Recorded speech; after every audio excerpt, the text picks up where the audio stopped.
কিছু না চাই আর জামাই আইন চাই দে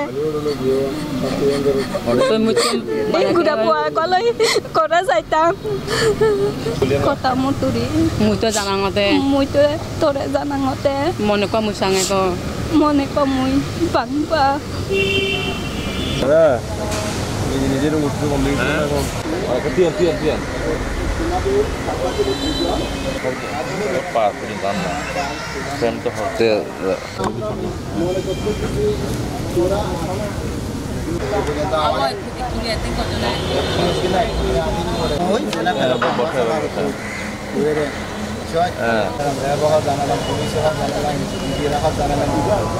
মানে কষ্ট তুই আজ আমায়ও নাই তুই কেরা ফুটো গিয়ে তুই নভাই তুই বাচ্চা আছে দুয়া তুই এখন কষ্ট আছি খেঙ্গুরি চলিম তুই চাইদে কি চৰকাৰতো মানে কি আজ আমায় একা উদ্ধার করিবালাই তুই এখন মানে থানা গেলাম বিডিআরলৈ জানাইলাম তুই পুলিশত গেলাম তুই এখন মানে কি উলত নগরে তুই এখন মানে বাচ্চা দুয়া আছে আমি কি জুম এখন চৰকাৰতো উদ্ধার করছি কি আজ জামাই মানে চাইবালাই নাম চিনু তুই জামাই নাম চইলাম তুই আজ জামাই কোনো সাজগুড়ি নভারে লেং আতু তুই এনেকে আর করি ইয়া করি 300-400 পাই তুই হনরহম পোয়াইন্দে মানে কি খানা খরচ চালাই দাদা এখন প্রতিদিন আর ফুয়া খেয়ারা তুলতে যায় গগের গান লই এগজ জিরি লইব তো খেয়ারা তুলি আরে এই খেয়ারা যদি ফাইলে 1 কেজি খেয়ারা 400-500 দিলে হনরহম করে বেশি বাজার করিব সই আনিব এন্দলা করে হনরহম করে ফের ফালাই তো এতু লই এতু যাই আরে এরে দূরিয়ারে লই গিয়ে আলিসরে আলিসু হ্যাঁ ফেরা বনা থাকে দিই নারী তো একটু দোয়ারে আর হ্যাঁ খবর পাইলাম দে 4টা বাদে কয়দিন যখন নয় আর তোয়াইতে 4টা বাদে ঘুরারা এই তুলোর তোয়াই আছে দে কোন ফোনের নভাই তো আর থানা গেলাম থানা গেলাম এরও জানাইলাম তো ভিডিও রক্ষে মই গেলাম ভিডিওরে জানাইলাম রেবরে গেলাম রেবরেও জানাইলাম চাইনা বান খাসে এরেও জানাইলাম ফোনের কিছু পয়েন্ট তোয়া আর তোয়ারে কোনো পয়েন্ট নদে রাখ তো এখন দাদা এখন আরা কেন গইতাম আরা নলে আরা রাস্তা তো আরা যাই গই আরা ফেরা বন গেলেও দৌড়ে মুরাক গেলেও দৌড়ে তো আরা কেন করে চুলগারে বার খাইতাম হ্যাঁ এই নাতি হরে যাব এই বউ হরে যাব ঘটনার পর থেকে নিরবিচ্ছিন্নভাবে ভুক্তভোগীর পরিবারগুলোর সাথে আমাদের যোগাযোগ আছে কথা হচ্ছে নিয়মিত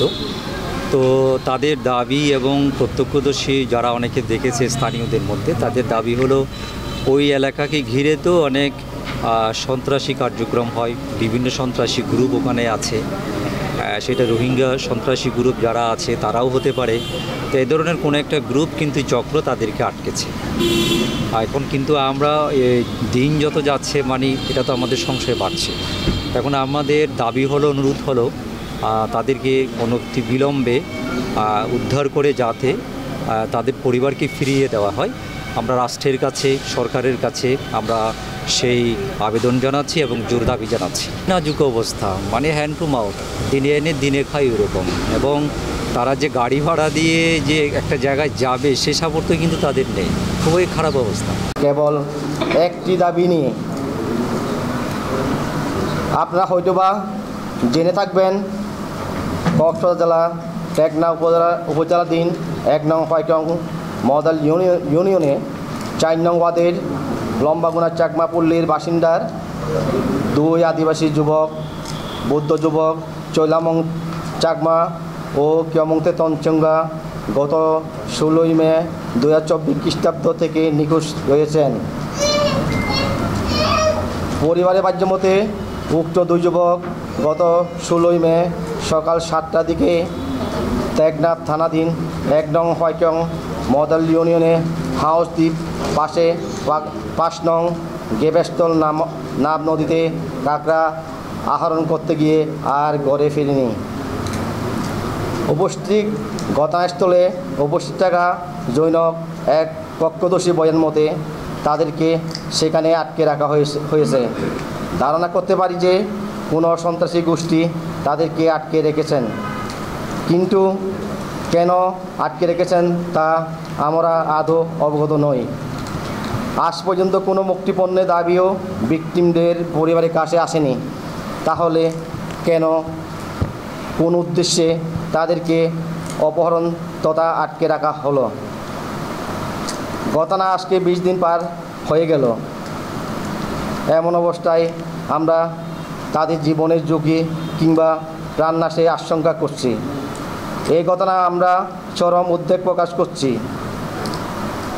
এদিকে ভুক্তভোগী পরিবারে অভিযোগ, তারা ঘটনার পরদিন 17 মে স্থানীয় টেকনাফ মডেল থানায় লিখিতভাবে অভিযোগ করেছেন। এছাড়া বিজিবি, র্যাবসহ সংশ্লিষ্ট গোয়েন্দা সংস্থাগুলোকেও এই বিষয়ে জানানো হয়েছে। দুঃখজনক হলো, প্রশাসনের কাছে বারবার ধর্ণা দিয়েও দৃশ্যমান কোনো পদক্ষেপ গ্রহণ করা হয়েছে বলে আমার মনে হয় নাই। এদিকে ভুক্তভোগী 2 পরিবারে চলছে কান্না মাতল।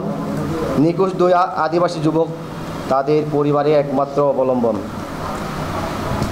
তাদের পরিবারে বর্তমান চরম মানবতা জীবনযাপন করছেন। অতএব রাষ্ট্র সরকার এবং রাষ্ট্রযন্ত্রের কাছে আমাদের আবেদন, এই জোর দাবি হলো নিখোঁজ আদিবাসী যুবক চৈলামু চাকমা ও কিয়মুংতে তঞ্চঙ্গাকে উদ্ধার করে তাদের পরিবারের কাছে ফিরিয়ে দেওয়ার সার্বিক ও কার্যকর ব্যবস্থা করা হোক। প্রদোষী বয়ান মতে যারা নাম নদের মাছ আহরণ করতে যায়, আমাদের স্থানীয় যারা মুসলিম আছে ওরা অনেকজনের বাহ্যমে অনেক দেখেছে ওখানে, মানে ওদেরকে ওই যে 5 নং সুইচ গেট স্তরে বসে রেখেছে। অধিকার জিজ্ঞাসা তোমাদের বাড়ি কই, যারা বিভিন্ন এই আপনার রোহিঙ্গা গোষ্ঠী না কোনো একদম গোষ্ঠী বলছে এগুলো হোয়াইটং চাকমা, তোমাদের বাড়ি কই, আমাদের বাড়ি হোয়াইটং কোন জায়গায়, মেম্বারের নাম বলছে আর চেয়ারম্যানের নাম বলছে। ওই আমাদের স্থানীয় যে মুসলিম লোকটা আছে ওই এগুলো তো আমাদের হোয়াইটংয়ের চাকমা পাড়ার চাকমা ছেলে, এগুলা প্রায় সময় কাকড়া কুষ্টি আছে। তো ওই জন্য ওই কথা বলছে। ওই যারা আটকিয়েছিল ওই লোকগুলো বলতেছে তোমার এখানে কোনো সুপারিশ করার দরকার নেই, তুমি চলে যাও। দাবি করে নাই কোনো, আমাদের কাছে কোনো মানে টাকা পয়সা আওয়া হয় নাই। প্রথমে আমরা যখন ওনার আত্মীয়স্বজন মানে সকাল বিকাল 7টার দিকে খোঁজখবর নিতে আসে, যখন বাড়ি ফিরতেছে না, তো সেদিন ছিল বৃহস্পতিবার, ওরা বাজারে গিয়েছিল। জৈনিক যে লোকটা দেখেছে নদীতে মাছ কাঁকড়া আহরণ করে সবাই তো যায়, এটা গিয়ে থাকে। এখানে একটা বিষয়, আমরা যখন বিজিবি ক্যাম্পে গিয়েছিলাম, বিজিবি আমাদের হয়তো বিজিবি ক্যাম্পে কমান্ডার বলতেছে আপনারা তো আমাদের কাছ থেকে টোকেন নেওয়া না কেন,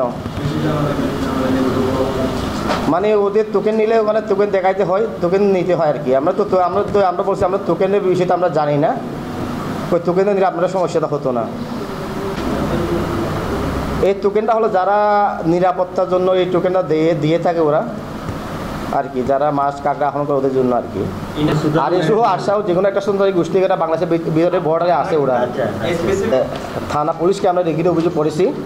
আপনার NSI DGFI যারা আছে আমাদের কয়েকজন দায়িত্ব মৌখিকভাবে বলছি। আমরা বিভিন্ন মাধ্যমে জানতে পারি যে এগুলো আমাদের নাব নদীতে রোহিঙ্গা সন্ত্রাসীগুলো আশ্রয় নিয়েছে। আমাদের সবচেয়ে সন্দেহ হলো আমরা এই রোহিঙ্গা সন্ত্রাসী যারা আছে আমাদের বর্ডারের মধ্যে আমরা তাদের সন্দেহ করতেছি। আমরা যদি আপনাদের মাধ্যমে, আমরা যদি বিভিন্ন গোয়েন্দা মাধ্যমে আপনারা যদি চেষ্টা করে দেখেন আমাদেরকে ওদের থেকে উদ্ধার করা যাবে।